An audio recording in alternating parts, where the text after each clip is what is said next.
Welcome to ABA on Tap.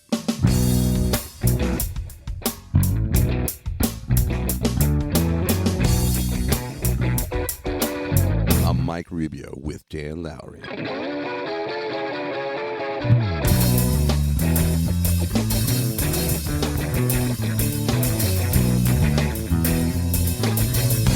So without further ado, sit back, relax, and always analyze responsibly.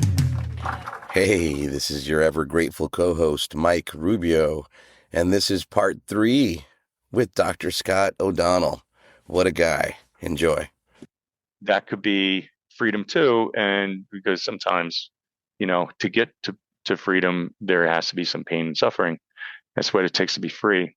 That is, but for me, so you made me think of models of addiction. So say for heroin addicts who are free to do what they do to a certain extent.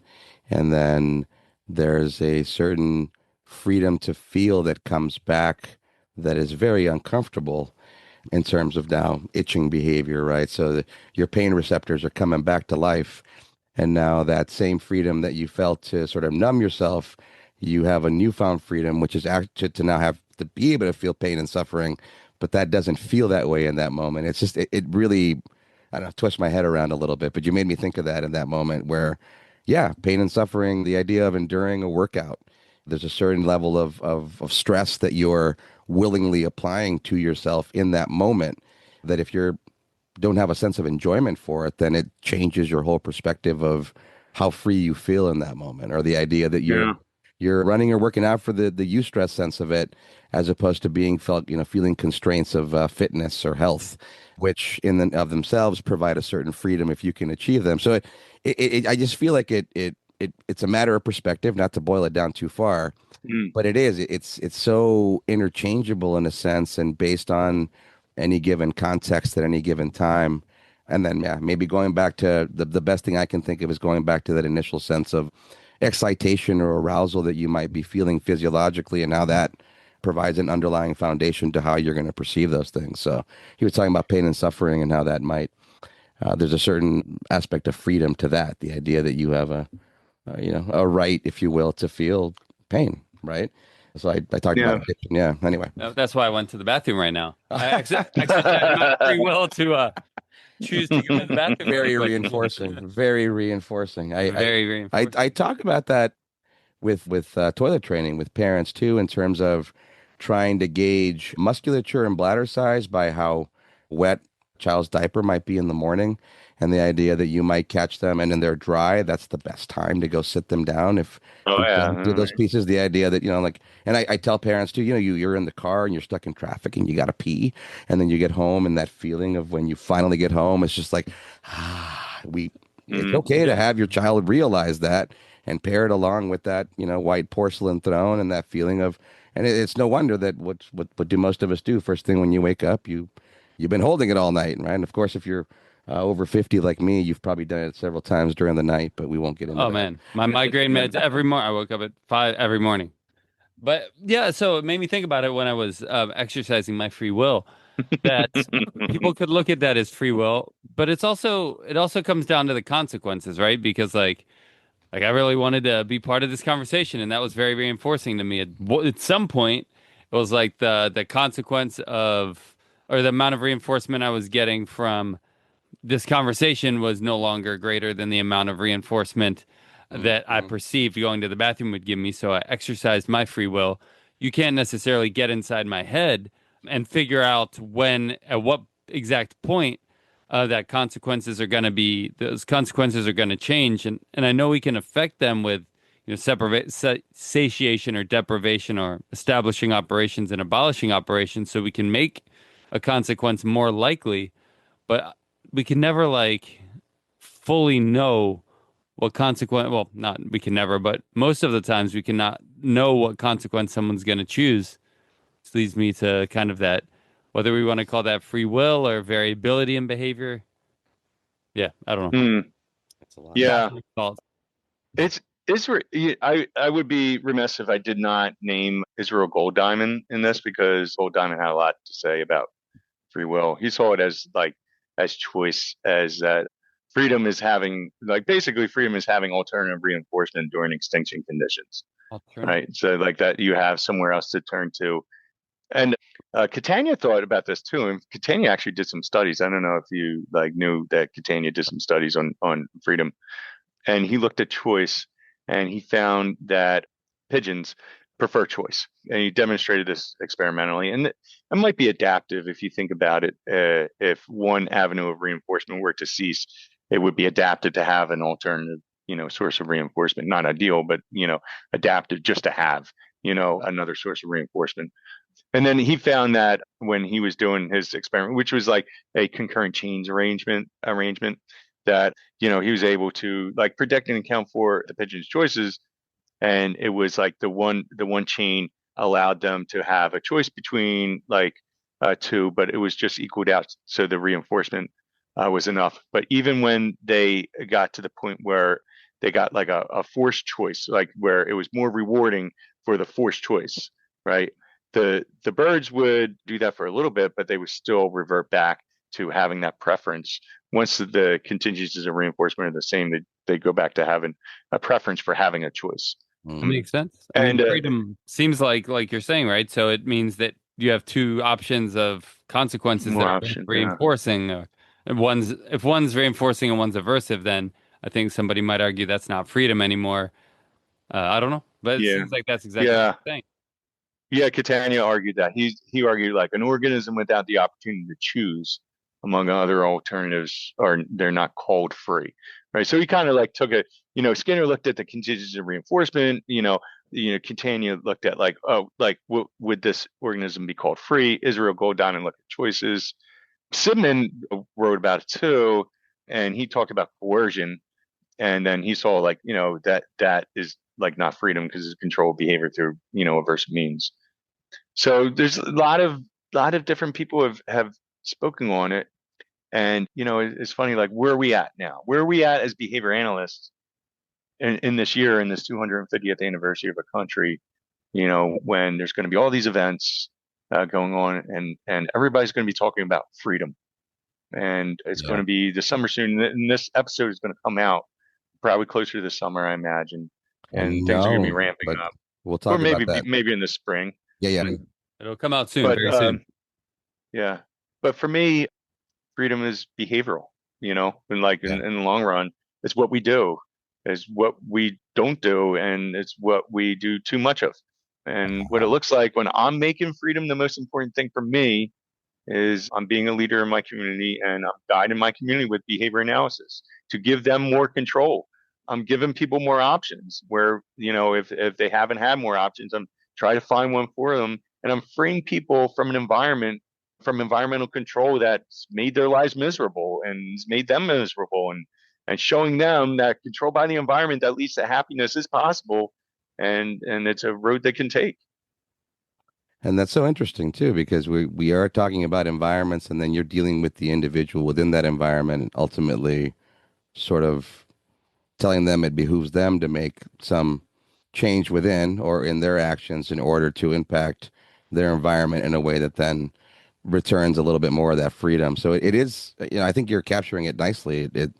It's there's a reciprocity to it with your environment. There's a sense of how your change in behavior then allows for your environment to perceive you differently in a sense in terms of other organisms. There's a lot to be explored there. You were talking about the 250th anniversary. We're going to be talking about freedom. And then with that, we alluded to this a little bit. I want to throw this out there without getting too in depth, but there's a lot of stuff going on right now, a lot of events going on right now that really put our freedom in question. So I freedom know. to peacefully assemble, for example, and then there's rights that come with that. So I don't know if you guys, gentlemen, have any thoughts on that. I think that our work maybe in the near future is going to be very important sociopolitically. So the idea that what is your behavior if you encounter certain law enforcement authorities these days, I think there's a lot to be explored Hmm. there in terms of then our right to peacefully assemble, knowing that that's all being interpreted through a different lens right now. And it's not to say that I Hmm. take one side or the other. I think that I can look at the notion of peaceful assembly right now and go, they shouldn't have done that. Mhm. That's really easily going to attract a certain reaction from this other side here. And then there's certainly plenty of examples where I look at authority and I go, oh, wow, our freedom's at stake here. This is really being limited. So I'll throw that out there for anybody who wants to comment. Yeah, there's a lot going on right now. I actually I've seen that in multiple situations. I remember probably about 15, no, maybe a little less than that, maybe about a dozen years ago.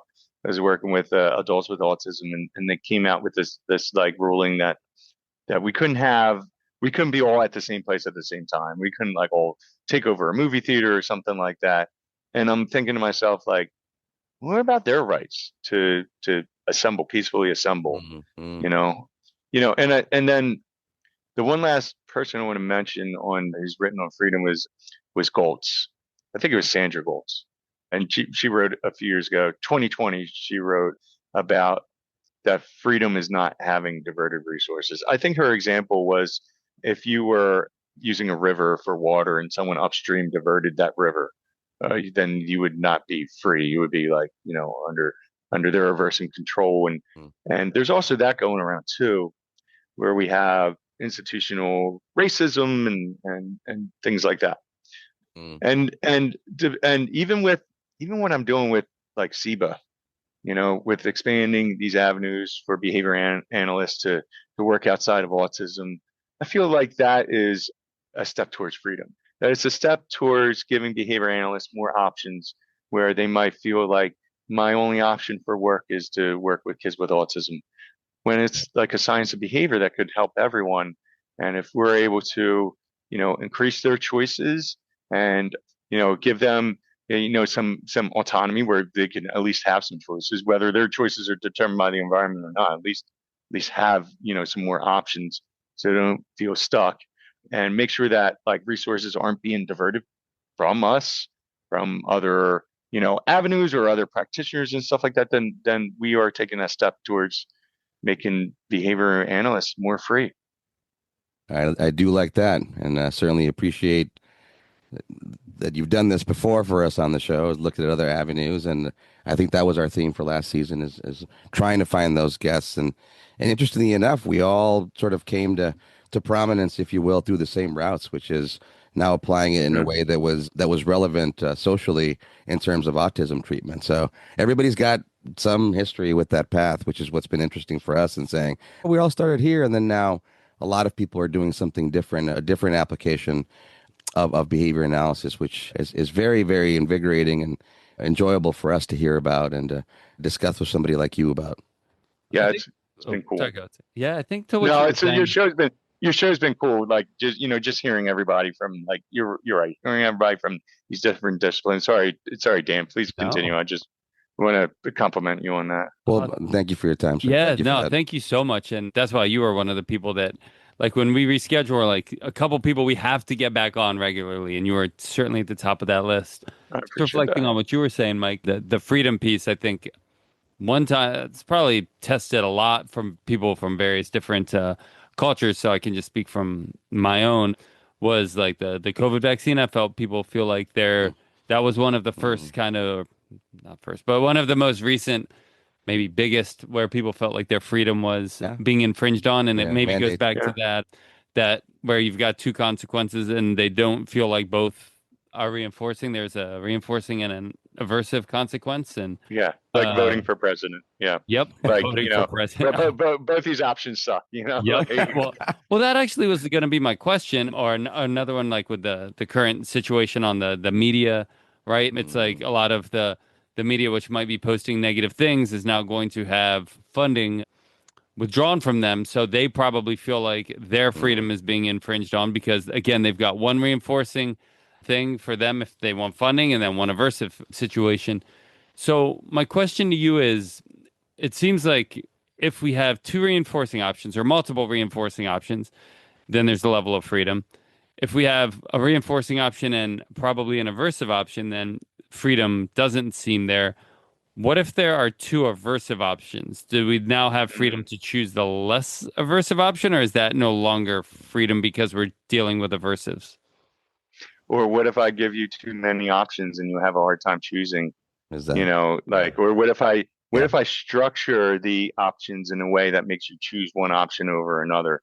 Like, like I'm giving you what I want you to do, and I'm also giving you another worse option and another worse option than that. So you're most likely choosing what I want you to do. Yeah, there's a lot of different ways you can go there. From what I've seen in the choice literature, when people are faced with too many options, right, then they have a hard time choosing. So if you can imagine a buffet that has a lot of different preferred items, and just having too many, for the most part, the it is more reinforcing to have options, but that array of options is just as reinforcing as that most preferred item or in the array. And then if you're giving people an option of like, they have terrible choices, then it's still as reinforcing as the most preferred item in the array. So yeah, it's not the most reinforcing situation, and you might not have people even choose, which you see that a lot of times with voting. People don't vote, and Mm. some people get mad at people who don't vote. I didn't vote for president in an election, and a friend of mine, because I didn't like either candidate. And this usually happens. I'm like, I don't like this candidate. I don't like that candidate. Like, why would I vote for someone I don't like? I'm not going to vote for the other person just because I don't like that person more, Mm. you know? But yeah, so yeah, when you have like that situation, it's like that's not even to choose there is not as even as reinforcing. They'll still make a choice, but it's not like it's not rewarding. And then somebody might say just the civil liberty of being able to vote is their reinforcement, but that doesn't diminish what you just said in terms of, well, no, you're still choosing between the lesser of two evils. Where's the liberty in that sense? So there's certainly a lot of ways to slice this.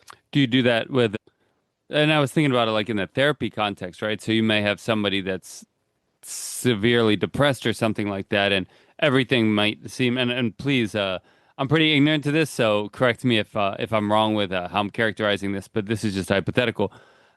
Maybe all of the behavioral alternatives seem aversive to them, right? Maybe, Would well, not I be. guess maybe it seems more reinforcing, but I don't want to stay at home, but I don't want to go out because then I'm gonna, interact with people. So potentially everything either seems aversive or is framed within an aversive context.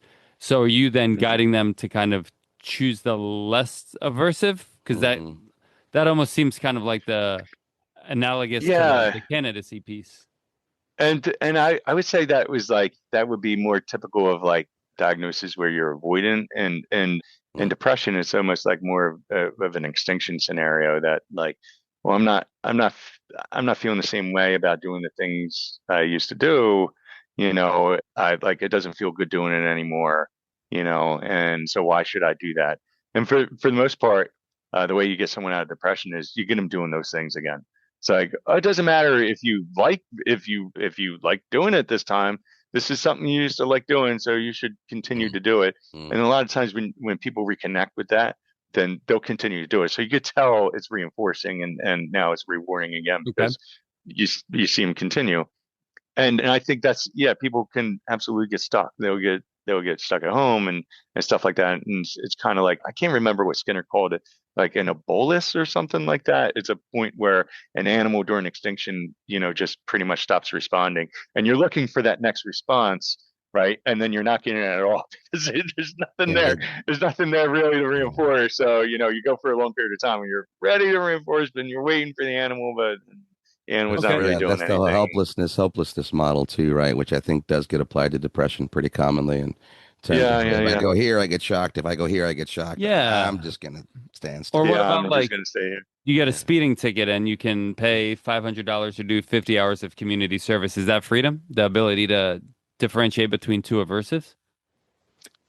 Yeah, that's interesting. Yeah, yeah. I would still say that's freedom, because like that is, it's still reinforcing to choose the less aversive alternative. There was something my mentor actually did research on, that you can't, and thank God they did this research. You can't do this research anymore. You can't shock animals as much as you can anymore. But it certainly showed that like it is rewarding to go to a less aversive situation. Sure, So if sure. you go from hell to purgatory, then you're going to feel better about yourself. Well, I feel, and I agree. I think that is a dangerous slope because I think sometimes the way that clinical ABA, like in the home, has been we're going to be the people that, and again, I think it's changed over time as we become more assent based and aware of things. But I can remember a lot of times it was like we're going to be the aversive that comes in and tells you to do a bunch of stuff, and then when you do all the stuff we ask you to do, then you can have a break away from us. So it was like the choice between And kind of navigating two aversives, and we could say, well, oh look, it's reinforcing to be away from us, Mm. which I think is how a lot of like the original, and I wouldn't even say ABA because I think that's maybe doing ABA a disservice. I'll say, autism. yeah, autism treatment. Why am I so you've got the conceptual Service, service uh delivery. BSD, behavioral service delivery. Thank you. Yeah. That may have been kind of like what you were saying, like the weighing of two aversives and then attributing reinforcement to the less aversive. Mm. Yeah, you made me think about something because I was remember I was doing discrete trial with a client. And I know we talked about doing discrete trial before, and this client, like, if you make it really rewarding for them, Yeah. they'll like to, yeah, they'll really like it. And then I'm telling them to take a break, and they're just kind of like hanging out there because I know what it's like. Yeah, like, it's like, oh, this is really rewarding. All right, go ahead, take a break. Well, now the break isn't rewarding because they'd rather be sitting at the table and getting all this reinforcement than instead of taking a break and not all of a sudden. So you get that situation too, and the client just kind of like hangs right near you, and it's like, no, no, no, go take a break and play with toys, and they're like, no, I want to stay here, or they don't say anything, they just stay there. Oh, But no. I've seen that too. Yeah, the idea of break too, in that sense, right? So the notion that the child might, yeah, I've seen this with staff. Well, you're taking a break from this idea of a demand you were placing on them, and they actually Hmm. want to play with you with that toy, but you think it's break time. So we're Yeah, right. missing an opportunity to, to pair, to build rapport, to provide other layers of reinforcement there. It's again, it's always a constant It's a constant. I like to refer to the dance. You're kind of dancing, and sometimes you can speed up, and sometimes you can slow down, and but you always have to be looking at that notion of some active effort, even if it's an active effort to really provide that negative reinforcement. I'm completely off your back right now because I feel like I did push you too hard, and maybe you were vocalizing that, and now I'm going to get off, your back, and it doesn't necessarily change the possibility that during that break time, that client might still want to engage in something that isn't directed by me, but now directed by them. I have a question Mm. for you, Scott, kind of regarding this. I didn't know this is where this conversation was going to go, but it's certainly a fun and interesting one to think about because the initial thought I have with freedom is it's interesting, right? Because there has to be some bounds to it because, right, like I could be like, well, freedom is me being able to go just take anything that I want from somebody. That's freedom. I can go just take something, but Amazon would be like, no, you have to pay a certain amount of money to purchase this item. You can't just go take whatever you want. So now there's barriers on my freedom with any context. So that's kind of the first thought. So I do have two choices, but unabated freedom. So there's still going to be some confines with that. And then the second part of my question with that is going back to the philosophical assumptions that we talked about and kind of like perception versus realism. Like the idea of I feel like we have the right to peacefully assemble or freedom of speech or whatever. And I feel that I have that freedom, but I actually might not, right? I might peacefully assemble of which I thought was free and still get arrested for it, so I wasn't free. So Hmm. kind of the realism versus the perception. And I don't know if you can ever know what the realism is. You can only live throughout your perception or what you perceive as freedom until you test it and then it gets proven free or not free. So I don't know. Hmm. Those are just two thoughts I had. I wanted to kind of run those by you and get your thoughts on that. Yeah, yeah. If you go with the feeling of freedom as an indicator, this is my thought on it, which I feel like feelings aren't good indicators. Tells us Okay. something about what's going on around us, but shouldn't we shouldn't trust it all the way because of habituation. Doesn't really tell us a magnitude, of what's going on us. But if you go with a feeling of freedom, then Skinner feels like if you arrange the contingencies right, you will get this feeling of freedom. And he always felt it was like an escape from aversive. You get away from the aversive and you feel better escaping from the aversive. But it could also be like winning encounter control. Like, all right, well, like I got to choose tonight. Like you might be arguing where we're going to eat tonight. All right, like she chose this, I choose, and then you can feel like, oh, good, we're going there, and I don't have to go to that place that she wants to go to because I don't like that place, and then I'll be like miserable for like a while for the hour and a half that I'm there, like eating or whatever.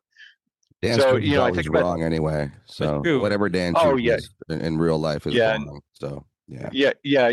If you add some people to your family, you don't get to choose at all, Dan. You don't even get to say if once you have kids and the kids start to decide, I don't get to listen to. I don't even get to listen to my music in the car anymore. So we're talking about freedom here, and it's kind of like, yeah, it's great, and the kids and the kid. I don't know. I feel That's like the because you're kids might listening to take the away my. ABA on Tap podcast. That's why you're not listening to music in the car. Are you kidding? Do you think my kids would let me listen to ABA on top in the No. car? As soon as they get in the car, they like my daughter plugs in her phone, and then it's all Taylor Swift. After that. Taylor So, Swift. Not too oh bad. yeah. I have to endure that here and there, and I've learned to enjoy it. Right now with my 5-year-old, it's all Mm. K-pop Demon Hunters Oh, soundtrack. K-pop Demon Hunters. Oh Yeah, wow. so it's all K-pop stuff, and I got to tell you, it's grown on me. I'm not gonna lie, it's grown on me. Now I'm humming the songs Yeah, all day. It's all right. Yeah. I do like the girls' world. It was different from me growing up, but there's certainly a different perspective. It's all, softball, not baseball. It's, cheerleading, not whatever we would do. So yeah, pretty. It's different. It's different. It's pretty fun, So and I know all the princesses and all the Disney princesses. they're all around us right now. That you mentioned cheerleading. I wanted to circle back to that, just in terms of the rigor and the intensity of that in getting and developing that skill.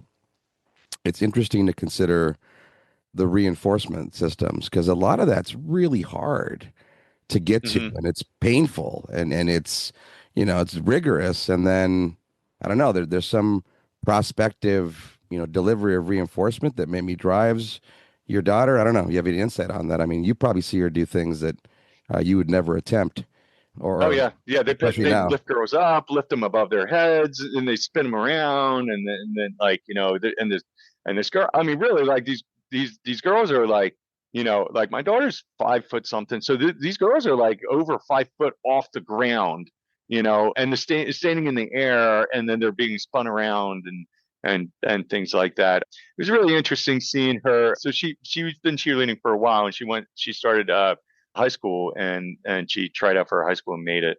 And they really like her as a cheerleader there too. They keep on saying, "Oh, you're going to be awesome when you're a senior." The amount of work it is like extreme. I have not used behavior analysis there much. I think if I would, I'd probably be looking at like the mastery approaches, influencing approaches. Yeah, yeah. Basically, and like A lot where of they fit and what repetition. you can do. But you're talking about like almost 20 girls doing synchronized moves and stuff like that. They don't throw them up in the air, but they do lift them up. And it's dangerous. Girls can fall and stuff like Yeah, that. My daughter has like scratches all over her wrist just from like putting another girl up and like something swinging around and yeah. hitting her wrist and stuff like that. So certainly a lot of work, and they compete, right? So they do competitions. This isn't like sideline cheer. If you think this isn't like Oh, they're wow. a sideline at a football game. This is like they skip that. Like that's not important. That's the littlest part. That's like has nothing to do with what we want to do. We want to compete against the other cheerleaders and Yeah. like to see who's better. Their program was like nowhere last year, and they got a new coach, and she really turned the team around. They got fourth in the state and had never placed in the states before, so which is great, and they feel like they have a chance in Disney World. But let me tell you something. If you're talking about situations where you don't feel free, like I have no idea what my schedule is coming up at the end of next week because I'll be in Disney World. I don't know if I'll be able to Awesome. go to the parks or even see Mickey Mouse at all. I might be driving her around from one practice to another practice and one event to another event. And even on the weekends now, like I am glad to go to work on Monday because weekends are so busy. Work is a lot less work than the weekends, right? So like when I go back to work, I'm like, oh, That's funny. thank goodness I'm here. I just need a break. I need work to be my break from like from the weekends because lots of running around. But I love it. I'm just in super dad mode right now. I That's do love awesome. it, and yeah, it's fun. It puts a big like that smile that you have on your face, Mike. That right now, I, I mean, that's what it does to you. we've It been puts that talking about smile it, on your right? Like face. it doesn't sound like your schedule's very free, but I'm sure you feel very free in your role as a father, and that's exactly what you want to Yeah. be doing. And even if it's not, the idea of driving around from practice to practice instead of enjoying the parks at Disney World may not sound very free, but you're doing exactly what you want to do. And yeah, Exactly. there's nothing harder and yet more rewarding, I think, than I'm going to say fatherhood. I don't know what it is to be a mom. I would say Hmm. parenting in general. But yeah, I appreciate that you noticed the smile on my face. It's an incredible drive. It's an incredible motivating It opportunity is. to. It's like this motivated. Like all of a sudden, you're just willing to do anything for them. It's like a switch that turns. Wait, you wait, Dan. Well, you're enjoying your bachelorhood, I'm sure. Yeah. But Well, you I've you been know with it. my domestic partner for like 14 years, so my Oh, bachelorhood's a okay. long time a long time ago. But yeah, I don't think we're gonna have kids. It's nice to hand them back, or it's not. They're really cute. Like Mike's 5-year-old is adorable, and it's nice to just be able to leave if I want. Talk about I know some people. instructional control. Like we talk Right. about trying to teach parents how to do it. If we could do instructional control like 40% as well as kids do it to parents, oh, we'd be great. Yeah. Nothing gives me a greater sense of empathy and compassion during our my professional work than being a parent, and especially now with my 5-year-old. Dan, you kind of joke that I had her just so that I could work up my chops again.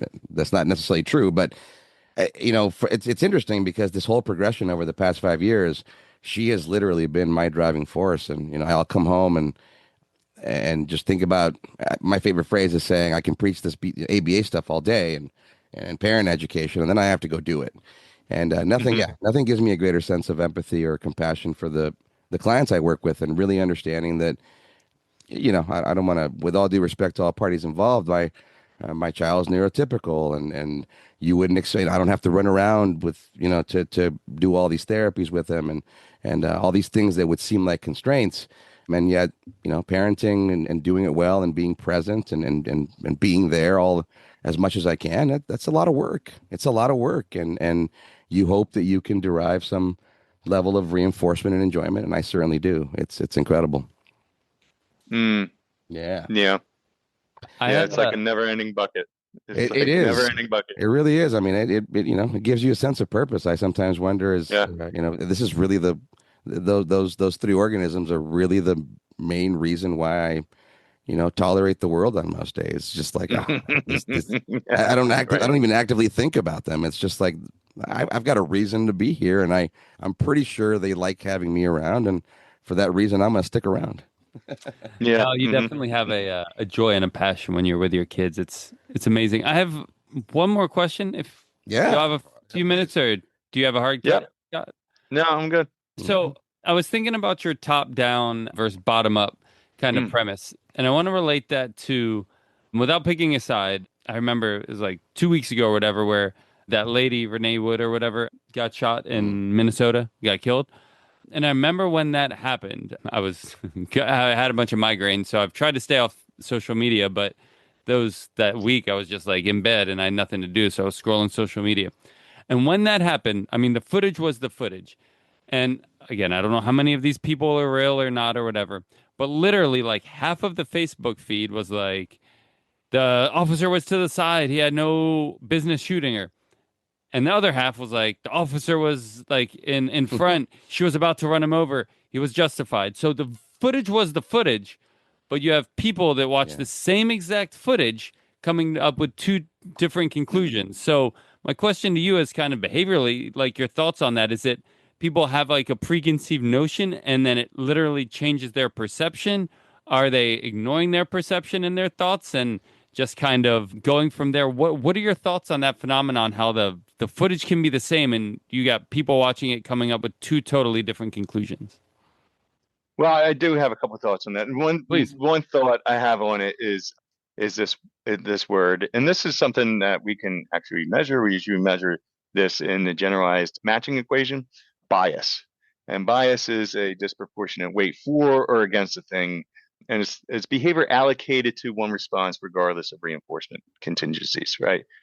And it might be like an idiosyncratic preference, like I favor my right hand. I'm just going to use my right hand more.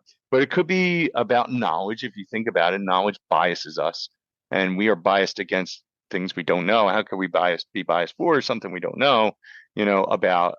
And then, ignorance also, so we're like biased. I guess we're biased towards the knowledge and against what is not known, what we don't know. And being unbiased is like being what, free from influence, right? So it comes Okay. back to that kind of word, like that, we bring freedom, like freedom, bias is like unbiased is free from influence.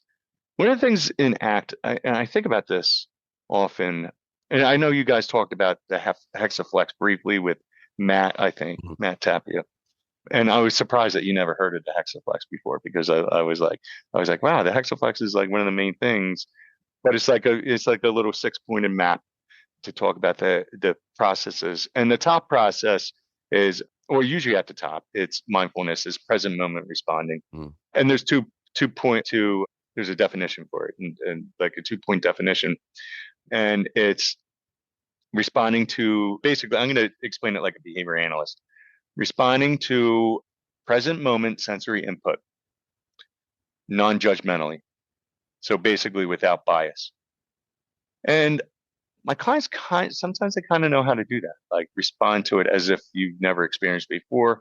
And we do this exercise called the candy exercise, where people take a piece of candy and they're eating it and they put it in their mouths and stuff like that. And a lot of times people have a hard time with the candy first. They're like, oh, I've seen this candy before. I've had it before. I didn't like it when I was a kid. And it's like, no, we need to approach this without bias. Like, what can you tell me about the candy that has nothing to do with your experience with the candy?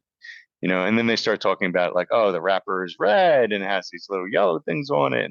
And they start describing it like, with their senses instead Is of that possible with though, like, Scott? Is it possible to approach something without bias? I mean, I, you can I try to, wonder but because, can you get past yeah, that? I wonder because even I'm asking them to do it. So Yes. like, here's the environment controlling behavior. So like, you're really approaching it without bias?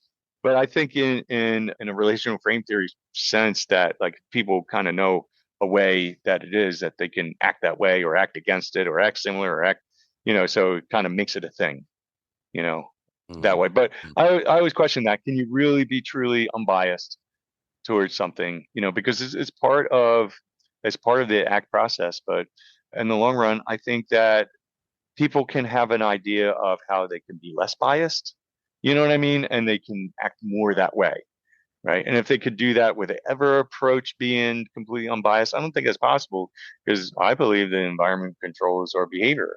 I think it's the opportunities that we're, presented for us in our reinforcement history, our history of reinforcement, and that's what determines behavior. I feel pretty confident in that because I could use ABC data sheets to predict someone's behavior. I could do a functional behavior assessment. We could use the different equations to predict people's behavior. So we know, and in one of our equations we have this parameter B, and we can figure out what B is. I was using it on I was looking at the Eagles, their play calling this year, because there's a lot of comments on their play calling, and they did fire their offensive coordinator, and they're getting a new one. And one of the things I looked at in the middle of the year, I'm teaching this EAB class, and I'm showing the students the matching law, and they're like, "Well, can you like show us a modern application?" Right? And so I showed them the article by Derek Reed from 2005 that looked at the NFL play calling and applied the matching law to NFL play calling, whether the play caller is going to call a run or a pass, right? And I applied it to the Eagles play calling, and I asked a simple question, because the Eagles went to the Super Bowl last year, and I asked, are the Eagles more biased towards the run this year than last year? According to their offensive coordinator, they were, and they'll run it just to run it. But I felt last year they ran it. They were really persistent with the run. I think their strategy was, we're going to run the ball. And we're going to wear down the defensive line. And then in the second half, we'll continue to run it, and then we'll be able to run all over them, which worked really well. Saquon Barkley had like a phenomenal year. He had a record set, almost set the record. If he would have played the whole game, the last game, he would have set it. So it worked really well. And then this year didn't have so much success. And so we did this equation, And lo and behold, that last year they were like more biased towards the run. They stuck with the run even when it didn't work. Even when the reinforcement wasn't there, they still ran the ball. They ran the ball. They ran the ball. And the result of this was having a terrific running game. And then if you look at this year, they did have a different play caller. They lost Kellen Moore to like the Saints. Kellen Moore became a head coach, so they had another play caller, and he didn't call the game the same. You could tell they passed more. I mean, they had more passes than runs, so they're certainly not running it as much as they did before. And the bias was different. And when we did the equation in front of the class, we found that they were less biased towards the run this year than when they were last year. Some of the funny things that kind of occurred, I looked at like the data from 2004. I guess it was the 2003-2004 season. And the Eagles and that was in Derek Reed's study. And the Eagles went to the Super Bowl that year too. And when I was messing around with the equation, like I used there's two parameters. There's bias and sensitivity to reinforcement. I was using that sensitivity parameter that they had in 2004, and I ended up with the same bias for last year, which tells me that there is only one variable difference between the play calling from when they went to the Super Bowl in 2003, 2004, and when they went to the Super Bowl last year, which I thought was like really, really interesting. What that variable is, I don't know. It's either the bias or sensitivity, but like there wasn't much difference in their play calling. And I don't know if it's because like that's just the way the Eagles like the Eagles as an organization, they impress this idea on the play caller. This is how we want it called, or if that's just a recipe to win a Super Bowl. Well, I remember last time I think this year too, because I followed them pretty closely because I had so many on my fantasy team. The O-line just didn't seem like they performed this year like they did last year. Different people, yeah. Yeah, no Kelsey, They're the Lane same Johnson people. was out. Last time we connected, I think, and I'll talk about this because tomorrow, the reason we're doing it today is because tomorrow's NFC Championship. I think we were prophesizing a Cowboys-Eagles NFC Championship game. What happened, gentlemen? goodness. Well, we split the series, so we're good there. Oh, do we? Yeah. I If you didn't think consider that to be a win, I don't know. Like that well, was. I was riding high for just a few games there, right? We, got the Eagles, we BKC. got the Chiefs. There was that random stat that came out. I guess the Cowboys are the only team to ever do that in one season, is beat the two preceding Super Bowl teams and then the two preceding champions, which, again, I had to hold on to something, gentlemen. Come on. But yeah, no, I mean, I didn't expect the Cowboys to be in the NFC I thought this was their Championship. year. Going to be. Well, it's always their year perpetually. It's anybody's year, really, right? How many? Even Dan's team, it's their year every year. Right? How many? Yeah. So like, oh God, please. so when Suzanne sent me the paperwork, is there anything you definitely don't want to talk about? And I put on there the Dallas Cowboys, like just to mess around with Mike. But I got no problem. I got no problem talking about them. But and the last time you had me on, you painted me in a corner. How would you have the Dallas Cowboys win a Super Bowl? And made me say it. And I was like, after we recorded that episode, I just had these thoughts like, I hope they don't contact me and offer me like something like amazing, like, oh, I really want, we really want you to be there, and then you were asking me like if I think a behavior analysis would help them win a Super Bowl. And to be honest with you, I don't think they're doing database decision making on the Dallas Cowboys. I think it's whatever the owner wants to do. Whoever Jerry Right? can pay So more to. yeah, it's Jerry's world. Yeah. Man. And he goes by his gut. He'll just go by this is what I feeling. think is right. Yeah, he just goes by the feeling. And we already established that feelings are unreliable. No, and So to that, to that extent, losing Parsons felt devastating. And then at the end of the day, I don't know. I mean, the defense stunk anyway, and it wasn't like he was. I think people had figured him out. I loved him as a player, and then Jerry makes a decision like that, and I'm devastated. And then at the end of the day, it's like, okay, well, I certainly miss him. oh, you're really upset about that. I But was they- at first. they It didn't make sense to me, right? And then once we got into a few games, it's like, okay, it's done. You have to accept it. But at the same time, I do, looking back at some of his final games, I think people had figured out the defensive formation. I think people had figured him out pretty well. So Yeah, you think so? yeah, I He mean, he's a did great have an player. impact. He's a great player. I take nothing away from him, but yeah. he did have an impact with Green Bay.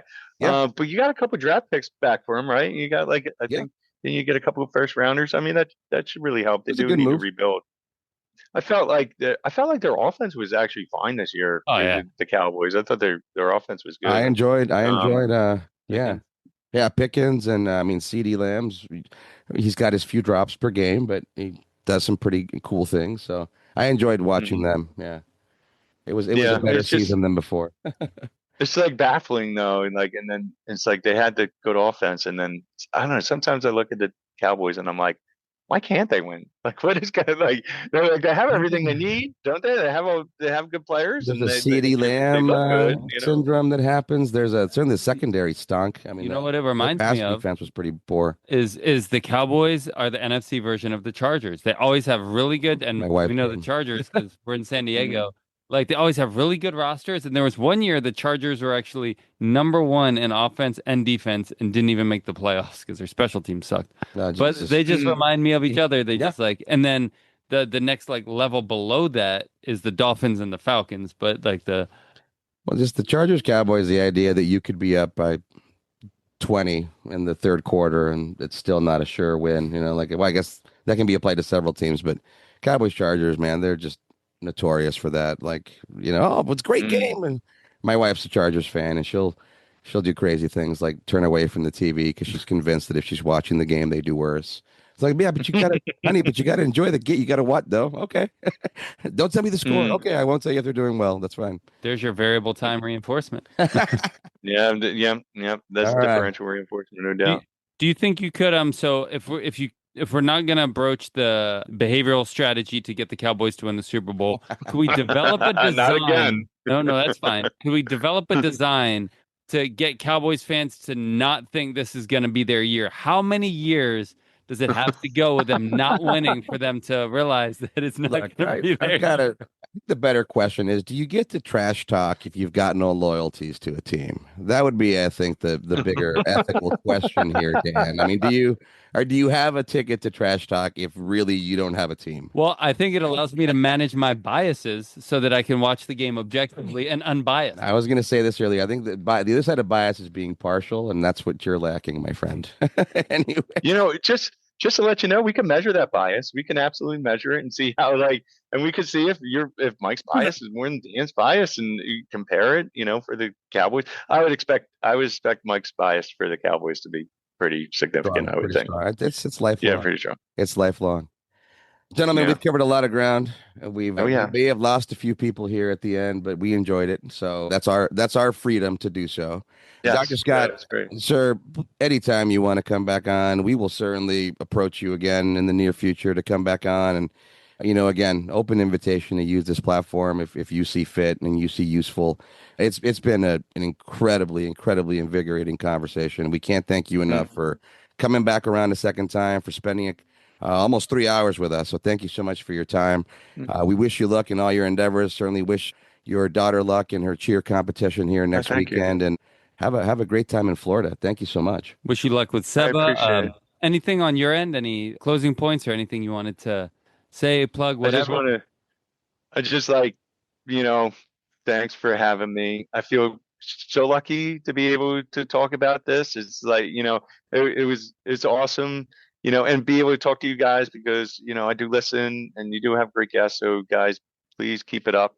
Thank And you. and just to be able to talk about like freedom, something that hey, this is when I was preparing for this, I was like, oh, I got to do my research. And I realized like I had already done it.